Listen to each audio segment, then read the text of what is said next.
Channel start பண்ணி ஒரு 4 ஷார்ட்ஸாக மட்டும் போட்டுட்டு அப்படியே தலைமறைவாயிட்டேன். இப்போ பழையபடி நம்ம சேனலில் வீடியோஸ் போடலான்னு முடிவெடுத்து இன்றைக்கி புதுசாக vlog எடுக்கிறதுக்கும் ஸ்டார்ட் பண்ணிட்டேன்.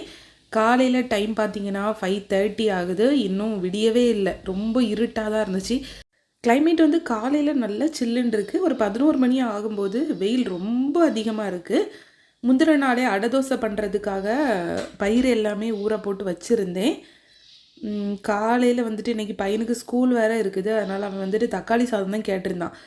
எத்தனை பேர் வீட்டில் இப்படி நடக்கும்னு சொல்லுங்கள். என் பையன் பார்த்திங்கன்னா தக்காளி சாதம், பருப்பு சாதம், இல்லைனா பிரியாணி.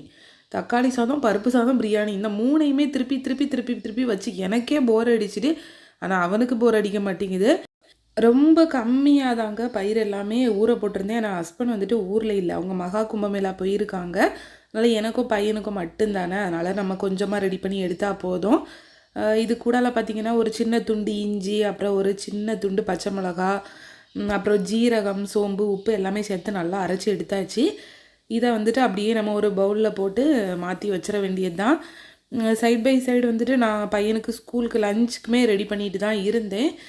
நம்ம தோசை இட்லிக்கெல்லாம் சாப்பிட்ற மாதிரி இந்த அடை தோசைக்கு வந்துட்டு எல்லா சைட் டிஷ்ஷும் ரொம்ப செட் ஆகாது.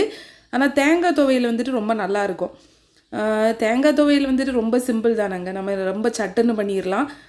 தேங்காய் துவையலில் வந்துட்டு நம்ம பச்சை மிளகாவும் சேர்த்துக்கலாம், அப்படி இல்லைன்னா வந்துட்டு வத்தலை வந்து சுட்டுமே சேர்த்துக்கலாம். கேஸில் சுடுறதை விட நம்ம டைரெக்டாக அடுப்பு இருந்துச்சுன்னா அதில் சுடும்போது தான் அதோட டேஸ்ட் ரொம்ப நல்லாயிருக்கும். அது போலவே இன்னொன்று என்னென்னா, நம்ம முன்னாடியெல்லாம் அம்மியில் அரைப்பாங்க துவையல். இப்போ நம்மக்கிட்ட யார் வீட்டில் அம்மி இருக்குது? நம்ம பெரும்பாலும் அதை வந்து மிக்சியில் அரைக்கும். மிக்சியில் அரைக்கும்போது துவையல் வந்துட்டு ஒரு மாதிரி சட்னி மாதிரி தான் வருது, நம்ம தண்ணி அதிகமாக சேர்க்குறனால. அப்படியே வந்துட்டு நான் தக்காளி சாதமே செய்கிறதுக்கு ஸ்டார்ட் பண்ணிட்டேங்க. இந்த ஹார்லிக்ஸ் பாக்ஸில் தான் நான் வந்து இந்த மல்லிக்கீரை, புதினாலாம் ஸ்டோர் பண்ணி வச்சுருக்கேன். இந்த பாக்ஸுமே ரொம்ப நல்லா இருக்கிறனால சரி எதுக்கு தூரப்படுவானேன்னு சொல்லிட்டு கழுவி எல்லாத்தையும் அதில் தான் ஸ்டோர் பண்ணி வச்சுருக்கேன். தக்காளி சாதம் வந்துட்டு பையனுக்கும் எனக்கு ஒரு நேரம் கொஞ்சமாக சாப்பிட்றதுக்கு மட்டும்தான் ரெடி பண்ணினேன். அப்படியே லஞ்ச் எல்லாமே பேக் பண்ணியாச்சு. ஸ்நாக்ஸ்க்கு வந்துட்டு ஆரஞ்சும் மட்டிப்பழமும் தான் வச்சுருந்தேன். எல்லாம் சூப்பராக தான் போயிட்டு இருந்துச்சு. லாஸ்ட்டாக வந்துட்டு நான் அடை தோசையை கொண்டு போய் பையன் ஸ்கூலுக்கு போகிற நேரம் கொடுக்குறேன். என் பையன் சாப்பிட்டுட்டு சொல்லிட்டான், அம்மா இந்த தோசை கெட்டு போன மாதிரி இருக்குது அப்படின்னு. ஏன்னா அவன் அடை தோசைன்னா அவனுக்கு தெரியாது, அவன் இது வரைக்கும் சாப்பிட்டதும் இல்லை.